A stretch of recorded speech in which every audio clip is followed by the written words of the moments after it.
What's up, y'all? Mike from the basement. Today's episode is Mike from the car. I want to speak on what I've just seen on the news with 15 people overdosing on Pennsylvania and North Avenue. So let me tell you a brief story. I grew up on Pennsylvania and North Avenue. I grew up in, I think it was 2605 Pennsylvania Avenue. It's right near Pennsylvania and Retreat Street. I grew up right there, so North and Pennsylvania is not nothing uncommon to me. These days and age, it's uncommon to see that site. Let me tell you a quick story. I used to go to school, 24 West Side Elementary School. That's right around the corner. I think that's on Francis Street or Retreat Street. But it's like right around the corner from Woodbrook. What's that other one? I think that's Salem, if I'm not too mistaken. I forget. I ain't been around there so long. Also, it's Francis Street, Retreat Street, Salem. I think it's Dolphin or Dukeland. Anyway. So I grew up in that area, and man, the 15 people that OD'd right there, as we all know, that's a major drug hub. So that has not always been there. That area at one time for me used to be so beautiful, it was so miraculous. It was probably, people used to be right there getting off. I remember so many times being right there. When we moved, when me and mother moved, I used to have to stand right there on Pennsylvania and North Avenue, catching the 91 north towards Garrison Avenue, because we moved up Garrison. So even then, when I stood right there, the drugs wasn't there, not to this degree. That area is now the main hub for everything. If you want anything and everything, it's right there, and it has not always been like that. I hate to see that where I grew up at has turned into that. But that whole neighborhood from right there to R&G to the back of Whitelock to Woodbrook, man, it just took a heavy toll, a heavy hit on everything with the drugs right there. That area has never always been like that. That area used to be a nice area. I mean, we used to have fun right there. Of course, it was drugs. It wasn't to that fully extent where people were passing out and people were like zombies right there. Man, I just hope most of them people, get themselves together, which I doubt. It's unfortunate because addiction is a major thing in Baltimore, especially right there at that hub. I think everyone you can go, like I said, it's a one-stop shop where you can get everything you want, any and everything. And to the degree of 15 people overdosing. So two things come to my head. Either they spiked it or they put out some bad shit to get it. So it might have been so low, they probably spiked it with something to get out some bad stuff. Because I don't think they're going to put out a high number of something that's to get that much, because you're not going to make any money off of it. So it's either they spiked it with something and they didn't count on what they spiked it with having this reaction. But 15 people within, I think, 20 minutes were overdosing, where they had to have medics come in from surrounding areas. They had to have a medic come in, drop someone off, and come back and get them. That's just a bad situation, man. Like I say, man, it hurts me to see that. First time I went back up there, I don't go back up there for nothing. I just if I go through there, then I'm going through there. But I don't go and stop and get out and parlay with anyone over there.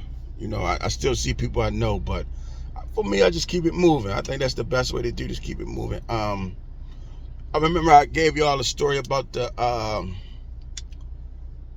big block fire that was on Fulton. And like I said, I used to go to school 24, so I used to run around that neighborhood. It's sad to see that neighborhood come so far, because I remember Saturdays used to be listen to me.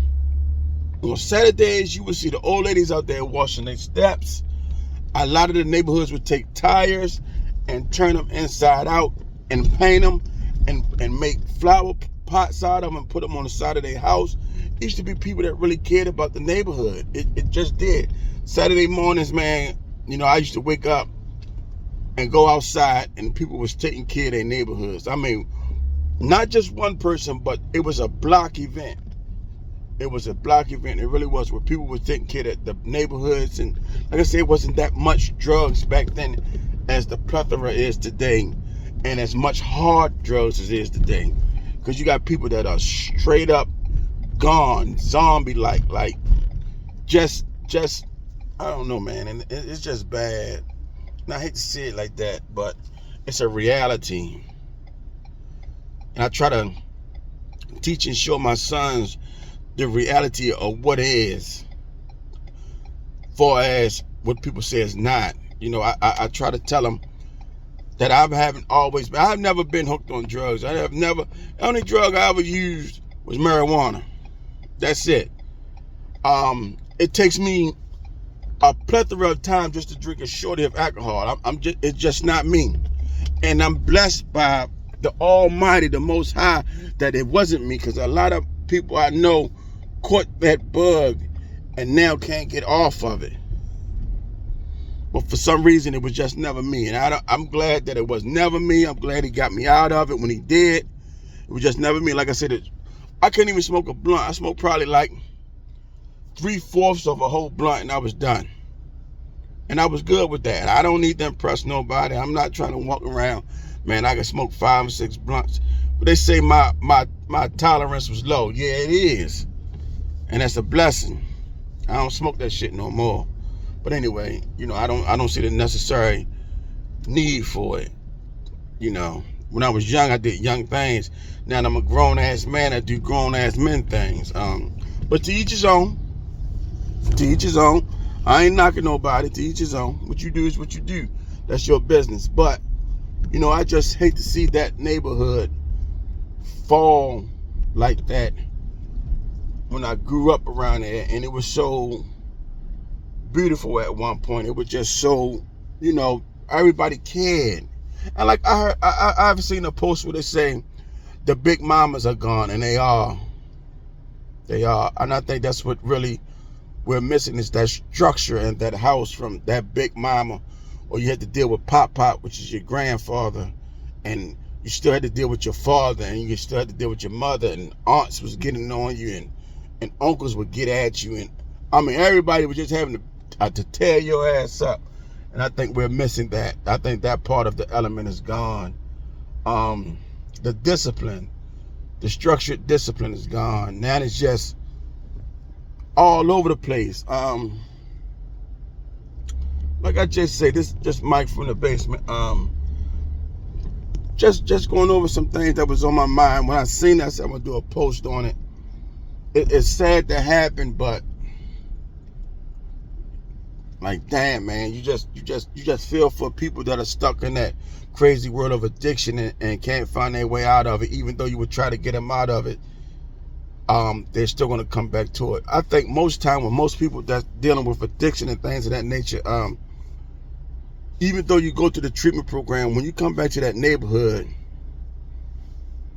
the lower and the vast majority is probably there to just engulf you back in. Now, some people make it out, and that's a beautiful thing. Some people stay away from it, and it can get to another place in life where it's though that's not them anymore. But unfortunately, from a lot of them, they're just stuck in that transition of still thinking, well, I'm just going to do this a little bit and it's not going to bother. That still leads to that being back in that cycle of addiction, where as though that little bit has now left you a lot, but went you some more. There's no such thing as I'm just going to get high a little bit. Eventually going to get high a lot. So I just wanted to send that out to tell people, man, just try to beat that demon, man, that monkey. I know it's not easy. It's easier said for me than for most people that's on it, but try to beat that monkey, man. 15 people 15 people. And then the crazy part is, it's not just only black and white up there. I done seen Spanish people up there. I've seen, I forgot how you pronounce these people, but you know, the people that own the delis and the stores and stuff, the Arabs. I seen 1 or 2 of them up there. It's just a sad situation, man, all the way around, man. North and Pennsylvania Avenue. I don't know what they're gonna do with that. And I'm gonna be honest, when they clean it up, or they roll through there, they do the indictments, and they say this neighborhood is indicted. And they do that. They do that. But within 2 or 3 or 4 days, a new crew has jumped on it. Because that same flow of money is still coming through there. It's just they're just buying it from someone else now. Instead of buying it from Ricky, because Ricky just got knocked off. And Ricky now with the state, or Ricky with the feds. Now, the little kid that was riding his bike through there, that was talking to Ricky, now I'm probably getting ready to get a package and be out there. So that's how that story goes, man. Idle time is the devil's playground. So with the youth see, they're gonna participate in. When the youth go up there and they say, I'm just saying, I don't know no Ricky up there, but they're just saying Ricky's up there and he's getting it, and he got nice clothes on. That's hard to beat. That's hard to beat when your mother is struggling and telling you she can't afford this and afford that, and Papa is gone, or Papa's probably out there doing it. It's hard to beat, man. It's hard to beat. Just wanted to get that off my mind and get that off my chest, man. Damn, 15 people.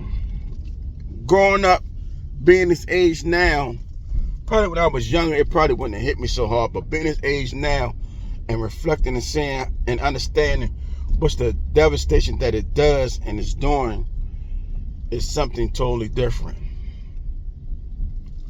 It's something totally different.